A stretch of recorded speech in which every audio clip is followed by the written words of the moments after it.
Welcome back to our career discovery series. We have Mrs. Celestine Hunt here with us. Thank you for joining us. Oh, you're quite welcome. I am just pleased to be here. Thank you. Thank you. And what we'd like to do today is share a little bit about your Okay.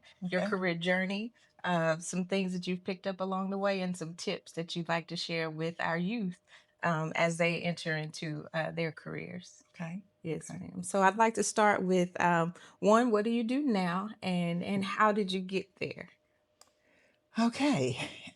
Long journey to Long. yeah to Okay. what I do now.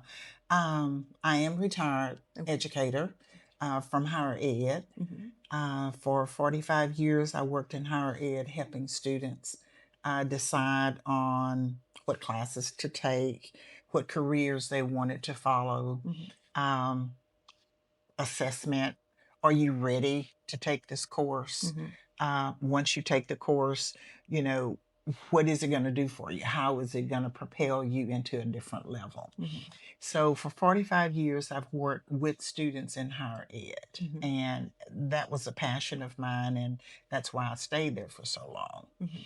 Hmm. Of course, to get to that point, and what so many youth really don't understand is that there is a process that you have to go through Hmm. to get to your ultimate goal. And oftentimes, students don't know what their ultimate goal is. Hmm. So, by going through the process, the steps, they ultimately wake up one day and say, "Hey, this is it." Hmm. And for me, I had to do the same thing. Hmm. It wasn't easy all the time, but I decided that I didn't like where I was Hmm. and I wanted to do better. I wanted to move and change my circumstances. Hmm. And having made that decision, I found that, of course, I was faced with those obstacles. And then I had to try to figure out, okay, use my brain. How am I going to overcome those obstacles? Absolutely. Uh, and that's where the planning comes in. um, Along with the planning, I think uh, young people have to realize that if you fail to plan, you plan to fail. Absolutely. If you fail to plan, you plan to fail. Hmm. So you got to do the planning. Absolutely. And along with that, you got to realize that uh, my plans may not always work out the way I want them to. Sometimes I have to take, a detour Hmm. and then come back. But they always need to be open to, and I was always open to, okay, this didn't work. What do I need to do differently? Hmm. And I was open to listening to others who had more experience than I had. Hmm. Uh, and who had varied experiences that I could pull from. Okay. So I found myself, going through that process Hmm. and finally ending up where I am today. Absolutely. So it sounds like goal setting is important. You have to have a north, a direction Hmm. that you're headed. Right. And even though you have a plan, we know plans don't turn out to be linear, Hmm. which is common amongst young people, older people, pretty much anyone Hmm. in any industry. There Right. there may not be a linear path, but that doesn't mean you can't take some transferable skills and use them in the direction that you're going. Exactly. So it taking that in consideration, what things did you pick up in higher ed that you're now using in the real estate space? Well, can we go back before I made it to Absolutely. higher ed? Absolutely. Because I think those early experiences, um, even from high school to junior college, Hmm. and then to the university, Hmm. and then to higher ed. I think those early experiences that I had helped me to be successful in completing my goals. Okay. Do you mind giving shed a little more insight about some of those earlier experiences? Sure, sure. You got me on the seat, so hot seat, so I may as well, huh? Let's get kind of personal, Okay. uh, because anytime you're setting goals, it has to be personal. Absolutely. So we're going to talk from a personal aspect here. Um, Growing up uh, with a single parent, an older brother, uh, during the time that everything wasn't equal for everyone, Mm-hmm. um, and having attended segregated schools, graduating from a segregated school, moving in to an environment that was integrated. Mm-hmm. I had to have skills on how to navigate that. Mm-hmm. And I had to develop those skills to where I felt comfortable with my abilities. But it also, being in that environment of integration, um, it revealed some shortcomings, some weaknesses that I had that I needed to improve on, Mm-hmm. which was a great experience Mm-hmm. for me. Looking back on it, but now going through it, Not it was, too, not yeah, not fun. it was not fun. But again, I looked at those that had already gone through some of the same experiences. Mm-hmm. And that's what I meant earlier about youth, young people have to attach themselves, or even if they don't want to attach themselves, even if they just watch and look at a person that has survived negotiating, this world that we're in, and model after that person. Okay, what did they do? How did they handle this? Mm-hmm. And so that's what I had to do Mm-hmm. when I was thrown into that situation. Mm-hmm. Uh, I looked at those that were in that environment that looked like me, Mm-hmm. that had succeeded. Mm-hmm. Um, so doing that, junior college was a good place for me because it allowed me to develop my skills, Mm-hmm. to clear up whatever weaknesses I had, Mm-hmm. um, and to be able to take that precious time to observe others, Mm-hmm. um, and to learn from it. Absolutely.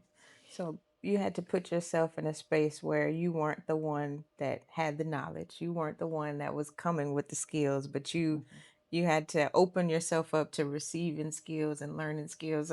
Just like in career discovery, there you want to pick up things along the way. And so in order to do that, observing is key. So as young people, as they're entering in the career field and the workplace, be open. That is one thing that I'm learning a lot from just talking to you even before Mhm, this recording. Be open and to listening and mhm, learning and understanding what people have gone through, what they've experienced, and that's what this mhm. career discovery series is all about. So I appreciate you highlighting that Okay. and helping them recognize that they have to do a little bit of research early on. Mhm, That's what discovery is mhm, research, right? mhm.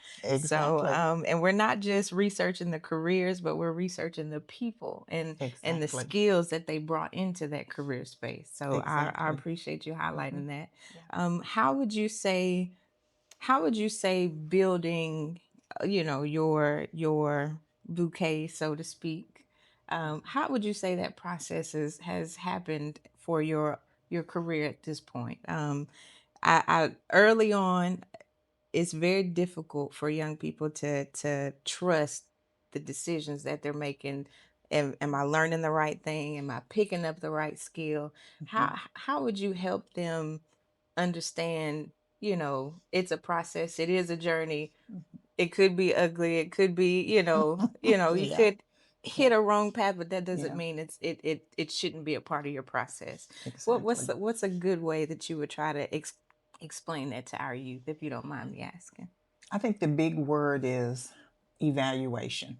Mm-hmm. Once you have gone through it, once you have um, tried out something and it didn't work, or it didn't work the way you thought it should work, or you wanted it to work, then you got to take a back seat. You got to sit down Mm-hmm. and you got to evaluate. Um, what did I do? What did I need to do? And should I have done it? Mm-hmm. You know, Mm-hmm. um, maybe I should not have taken that path. Mm-hmm. You know, and I think that when we're at that point to where we're looking at, oh, I'm taking this path, I've made this decision, and then it's like something jumps up and says, oh no, mm-mm, Mm-hmm. I'm stopping you. You got to evaluate it. Mm-hmm. And you got to say, okay, why is this roadblock here for me? And sometimes roadblocks are set to make you stronger. Mm-hmm. And then you need to say, how how much do I want this? Mm-hmm. How serious am I about this? Am I willing to do the grunt work to be successful at this? Mm-hmm. Now, I have modeled myself after people that have navigated all of this, Mm-hmm. but I'm still running into a couple of roadblocks Okay. saying no, no. Um, and I got to say, okay, do I have what it takes to say, oh, no, ma'am, oh, no, sir? Mm-hmm. Yes, this is what I want, Mm-hmm. and this is what I'm going to do. Mm-hmm. So let me go back and let me figure out another game plan so I can get around and I can do it. And it may end up being someone that you need to take and say, hey, come mentor me. Mm-hmm. I want you right by my side. Mm-hmm. I want you to mentor me and show me how to navigate this because somewhere I've missed it. Mm-hmm. Somewhere, I'm not hitting on the mark where I need to be. Mm-hmm. And that's when that evaluation is so important because you've taken the time to look at yourself and evaluate what did I do? Mm-hmm. What did I need to do? And if you check all of that off and it's good, you've done what you needed to do, then that's when you're going to go and say, hey, I need help. Mm-hmm. Come on. Uh, Miss Caesar, I want to walk with you. I Mm-hmm. want to talk with you. I want to be on your heels. Mm-hmm. But I'm going to be your shadow. I don't mean to cut you off, but I will say that before you went to them, it sounded like there was a lot of work that was done prior to. Yes. And that's what I Mm-hmm. love that you highlighted that Mm-hmm. because I think a lot of young people in this generation don't Mm-hmm. recognize some of the things that they need to be working on themselves before they try to bring someone else in to Exactly. save the day. So Mm-hmm. you have to come with something, even in Yeah. education. You Mm-hmm. don't want a student to sit down and say, I need a Mm-hmm. tutor or I Yeah. need help. Okay, Mm-hmm. well, show me your work. Yeah. What have What you have you done? done? Absolutely. Yeah. Because Mm-hmm. if I just sit here and do it for Mm-hmm. you, then I Oh, don't know yeah. what you're bringing and Mm-hmm. what you can continue to carry. Yeah. So Mm-hmm. that is a great highlight that Exactly. you brought in. And Exactly. I want to go back to this bouquet because I would like for you to share. I would like for you to share how your analogy of piecing together your career Mm-hmm. in that form. I believe it was a beautiful way that you've shared it, and I believe it really highlights the journey that young people going into career, what they're going to experience, what they're going to Mm-hmm. expect, how they're Mm-hmm. going to, but the outcome is also going to be a good highlight too. Exactly. So I would like Exactly. for you to explain that to us, please. Yeah. The and I think the example that I gave you was it's kind of like a bouquet. You know, you have all different flowers in this bouquet, Mhm. and it's beautiful. You know, you have different colors, you have different flowers that um, are delicate, Mhm. you have some flowers that, you know, are thorny. You Mhm. know, you have some flowers that have radiant colors, you have some that are kind of the background that kind of fill in, you know, they're not as vibrant Mhm. as, you know, the other flowers, but all of them go together to make up the bouquet. And then what we have to do is look at what pieces of that flower that we can take Mhm. and we can say, hey, I like this part here. I like this part here. I may like the thorny part, you know, Mhm. or I may like this delicate part here, Mhm. you know, or I just like the bright color in this one, and Mhm. take all of it together to make your own flower on who you are, and you know what you're about and what you can bring to your goals and aspirations. Absolutely, Hmm. absolutely. And like I said, Yeah. I love that analogy. I think it Okay. fits beautifully as Hmm. far as what young people are trying to build in the career. Yeah. And I know you're not stopping right now. You're still on the move. We're still in real estate. You've Yeah. gotten into education, Hmm. picked up all these traits and Hmm. skills, and now you're using it in this new career space. So I'd like to it one, what made you choose it, if you don't mind me asking, and Okay. how have you how what successes and things have you experienced so far Okay. early on, and what challenges have you come across? Okay. Well, you know, like we said, students are going to have to realize that in every level of life, you're going to have challenges. Mhm. Um, and it's how you deal with those challenges that will determine whether you go forward or you stand still, Mhm. you become stagnant. For me, I think that probably, you know, how I grew up, um, seeing the world as I saw it, um, pushed me to want to be better, Mhm. to want to have a better life. And it doesn't have anything to do with money, Mhm. because so often our youth think about, oh, well, I want to make $1 million, or I want, you know, to have a six-figure income. It's not all about that. Mhm. It's about whether I'm satisfied within myself, whether I'm comfortable, whether I am happy. Mhm. And happiness can be on different forms, you Mhm. know? So, my happiness, as you know, going through, was I can be happy when I'm where I need to be. I've accomplished what I need to accomplish, Mhm. and whatever the goals are that I set for myself. Did Mhm. I accomplish those goals?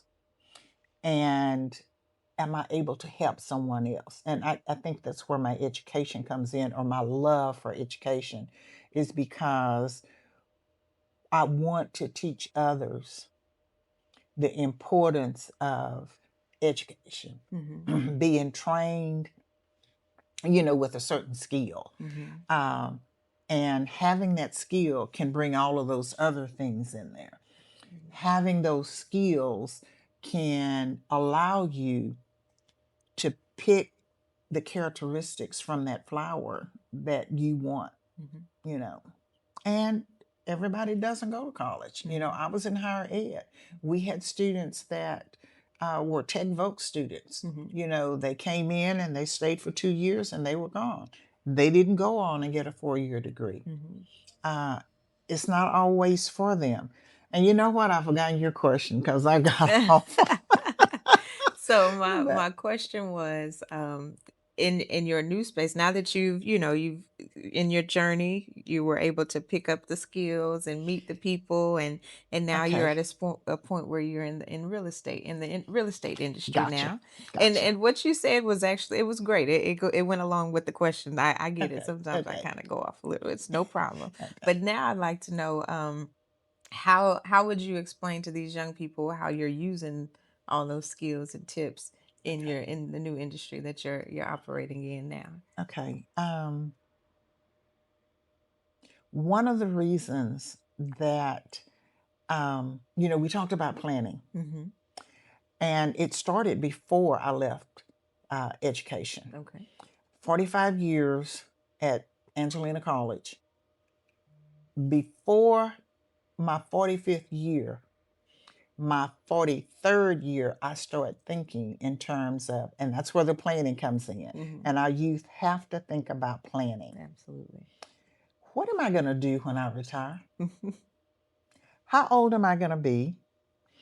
What do I want to have amassed? Um, I need to get prepared. Mhm. You like helping people. You know, you like being around people. You're a social person, Mhm. but you also are a servant to where your servant spirit is there. Mhm. And so I started looking at those that were not as fortunate as I was. Mhm. Um, I started thinking back to my childhood and how I grew up uh, in rental property, Mhm. paying a landlord. Mhm. Uh, my mother was paying a landlord, uh, which increased the landlord's wealth and did nothing for our family wealth. Mhm. So my education was saying, hey, we need to at least start trying to level the playing field here. Mhm. So I thought, how can I help my community? How can I help our people become more self-sustaining, Mhm. have a legacy for their family? Mhm. And I looked at real estate. So I started taking my real estate classes, um, took my exam, Mhm. and see, that's education. Yeah, you it know, sounds like, you even after retiring, you have to take classes. exactly, exactly. Those continuing ed classes, you got to go back and keep up with the new laws and regulations, and train you how to be a better agent. Mhm. You know, so yeah, I'm still doing that. But initially, I was thinking about planning. What am I going to do after retirement? Mhm. And real estate, was it was at the top. It was Mhm. at the top of my choice. Um, and so I did it. And now I enjoy working with people, sitting down, educating. There's that education again. Mhm. Educating them on how you can acquire a home. If you're paying $1,200 to $1,800 a month Mhm. for rent, and it's doing nothing for you at the end of the year on your taxes, and we all have to pay taxes. Mhm. At the end of the year, how is that going to help you on your tax bill? No, it's not. It's just like taking money and burning it. It's just Absolutely. going up. Absolutely. So I try to educate my clients. Uh, Home ownership is not a scary process. Correct. Again, it goes back to processes. Mhm. You got to understand the process. Mhm. Just like from the beginning, we were talking about how important it is for you to understand. I got to go through a process to get to where I want to go. Mhm. Once I identify where I want to go, homeowners in real estate, you have got to understand the process to get to home ownership. Absolutely. And that's what I'm here for. I'm here to help you walk through that process to make it much easier for you. And your students, our students that are in training programs and education programs, they have got to understand I got to go through these processes. That's right. That's absolutely right. And that's a wonderful plug for Oh, well. LifeWorks training programs. If indeed you need to be upskilled, please come see us and go through the process like Miss Celestine described. She is one of our board members, and we want to thank you for serving on the board here Oh, with I Legacy enjoy it. Institute. Yeah. We love to have good people that understand the mission and understand education, understand training, understand development, Yeah. and want to see all of that Mm-hmm. in action in our community Right. here. So we appreciate you serving with us. We appreciate you spending the time with us here on the Career Discovery Series for LifeWorks. And is Thank there you. anything else you'd like to add to, like you'd like to share any announcements you have coming up, or anything that you have going on that you want to invite anybody into? Teaching, a workshop, anything that you have in mind, Well, please. we are planning. I'm a member of Delta Sigma Theta Okay. Sorority Incorporated, and we are planning to have a panel discussion Okay. about home ownership, Okay. what it takes to get into a home. And our chairperson is Melanie Cochlear. So she's going to be organizing that. We'll be sending you more information on it. May even work it for we can maybe have it here. All right. All right. Yeah, That's yeah. fine. Thank you. And so your students that are in your programs, it's not too early for them to even start thinking about it. Absolutely not. Because one, credit is a booger, and if you have what they Yes. say, no credit Nope. history, Mm-hmm. then you Yes. have to start building You have to somewhere. start building somewhere. That's right. That's right. So Yeah. it'd be great for you all to join Delta Sigma Theta Incorporated at their home ownership event. Hopefully, it'll be hosted here at 1221 Avenue in Lufkin. But if Yeah. not, we would still like to see you there. Okay. Thank you so much for your time. Oh, Thank you for thank you. sharing. Thank you for inviting me. Yes, It has been a pleasure. yes, right. Hmm. You have a blessed one. Thank you.